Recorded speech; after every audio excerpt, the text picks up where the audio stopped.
I had 5 days that I wasn't gonna be with my kids, and so I made the decision that that was the time that I was gonna double down. I bought a large amount of substance of my drug of choice. I finished what I had. The substance that I had, I used the last bit of it, and I wanted to die. I was at the point where I am going to die.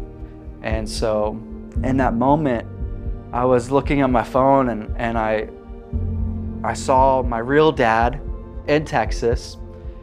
He was on Facebook and he was talking about how he had been sober for 2 years. So I said, man, you're either gonna kill yourself right now or do something crazy. So I ended up calling my dad, who at that time I hadn't talked to since I was 14 years old. And he answered the phone. He's like, hey, what's up? And I said, I hate you. I hate you. And I don't know how to change. I mean, my story starts back when I was a child.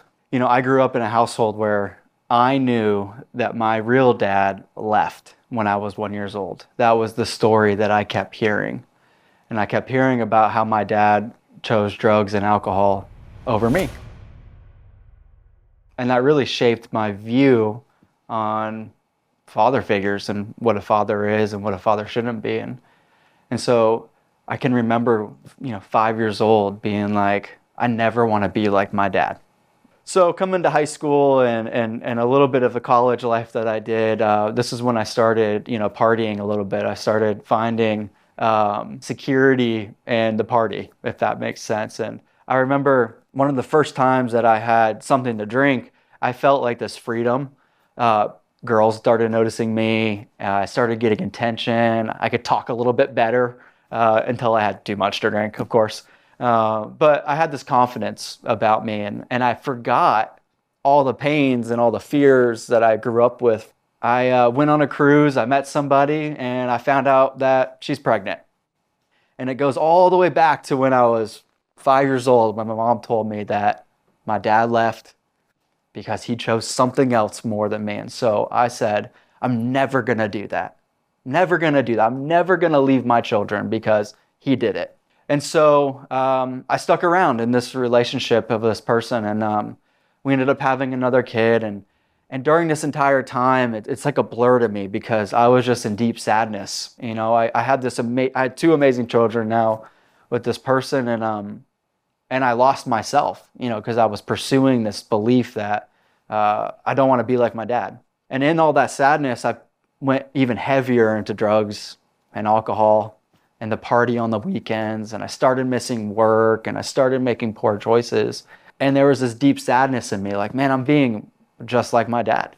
I'm choosing drugs and alcohol, and I'm although I'm physically around my kids, I'm not really there. In my pursuit of trying to find happiness and trying to make money, during this time, I ended up meeting somebody in 2019.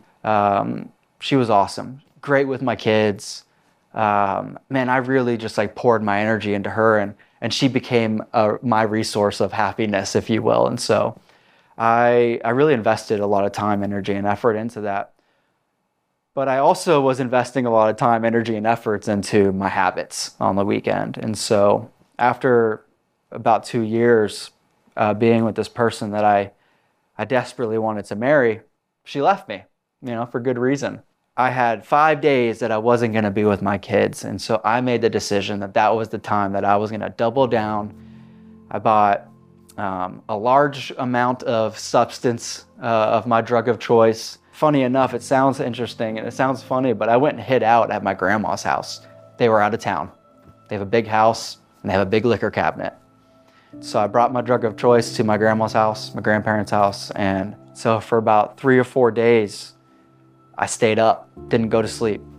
I was just in my mess. I finished what I had. The substance that I had, I used the last bit of it, and I wanted to die. I was at the point where I am going to die. And so I was replaying all the stuff in my life and choices that I made, and I didn't want to be here anymore. And so After all these years of trying things, therapists, I hired my own therapist. I went to detox programs. I was doing all the things I thought I was supposed to do. I bought a house at 21. I bought a truck. I'm doing all these things that I thought I was supposed to do in life. No one held my finances. I owned my finances, and none of that mattered. At the end of the day, I got to this point where I wanted to die. And so I remember in that moment, I was looking at my phone and I saw my real dad in Texas. He was on Facebook and he was talking about how he had been sober for 2 years. I'm like, what does that even mean? How does that work? And so I said, man, you're either going to kill yourself right now or do something crazy. So I ended up calling my dad, who at that time I hadn't talked to since I was 14 years old. And he answered the phone. He's like, hey, what's up? And I said, I hate you. I hate you. And I don't know how to change. And he said, you know what? I'll fly to Florida. And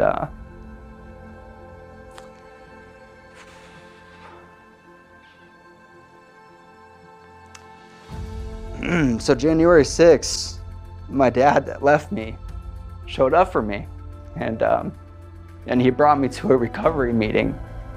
And January 6th of 2021, my life changed, and I took a leap, and I said, I don't want the old life anymore. I don't want to chase that disease. And that was the day I got sober, and I've been sober and clean ever since. And as we are sitting here today, I'm 3.5 years clean and sober, and man, my life is different. And what I learned really quickly in a recovery program is that the things that I might think of that might be the solution to my problems were never the solution. And it wasn't until I committed to a spiritual solution in my life that everything changed. The day that I said, God, I give this to you, the obsession and the thought and the fears around the drinking and the losing my children and the wanting to die all vanished. And it was an incredible time in my life. And it's interesting how God works. He let me make a lot of money, meet the woman of my dreams, have 2 beautiful children, to get to a point where I lost it all, almost lost my kids too. Because I didn't have those things, I was able to focus on a spiritual solution in my life. And I was recognizing that through all the pains and my dad leaving and the money going and the heartbreak and the drugs and the alcohol and the chasing that I was doing, that he was always there. And so that started a different view of my life. I started reading the Bible. I gained this new confidence in life. I knew that I didn't want to be the dad that I thought I was supposed to be. I wanted to be the dad that I needed to be for my kids. And I realized that I was looking at life all wrong. I was looking at my business all wrong, that I was looking at my purpose all wrong. And I realized in that moment that I'm not destined to go do something else that's greater, that I'm destined to be greater in what I'm doing. So back in 2017, I decided to start a little side business. And at that time, I had my daughter, and my daughter's name is MCKINLEY. And so I thought it was fitting that I named this little side company after my daughter. In 2021 of August, when everything changed, my purpose and my vision and my calling in life had changed. The name meant something different for me in that moment. And that was hope. And that was some restoration in life. And the company that I have happens to be a company that makes restoration in homes. We change people's homes. And as we have grown as a business over the last few years, we've really honed in on servicing windows and doors for replacements in people's homes, replacing the old and putting in the new, the story of my life, for people's roofs. Damaged roofs, leaking roofs, Those roofs that were put there for protection are now failing. And we get to come in and serve these people and replace roofs. Always thinking about what is the best solution for the homeowner. That when we go into people's homes, I want to impact their lives in such a way that they're just calling us to see how we're doing, and we're calling them to see how they're doing in their personal lives. And not because of the product that we stuck in or the roofs that we changed. Our number one priority is serving our clients, serving the people we come in contact with. That is our mission. And I want that service to speak so loud that they could see who we're working for. And we're not working for me. I could promise you that. And so now today, when people see our name, McKinley, I want them to see the name of hope and the name of high quality professionalism and the people that provide solutions that are long lasting. And so that's what I get to do today. I get to be a part of this movement through the name McKinley because of God in my life, changing the mission of my life. That I no longer have to live on the fears that I lived on, that I get to just be of service to the people I come in contact with. And the rest will fall into place. Even more amazing than that, the amazing power that God has had on my life is that woman that I wanted to marry so bad back in 2019 and 2020. In 2022, we reconnected and we got married. That the woman that I thought I wanted to marry ended up being the person that God wanted me to marry. We have a beautiful son, and that is the greatest victory. That I get to be a father to all three of my children, and I have the most amazing wife supporting me, supporting the family. And I get to share those things with my kids. I get to talk about where I came from and what's actually important in life, because it's not the money, and it's not the fancy cars, and it's not the things that you can go acquire. It's about what's in their hearts. What is their heart telling them, and are they focused on God?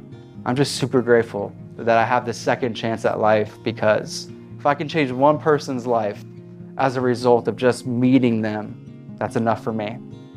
And that's what I do. That's my story.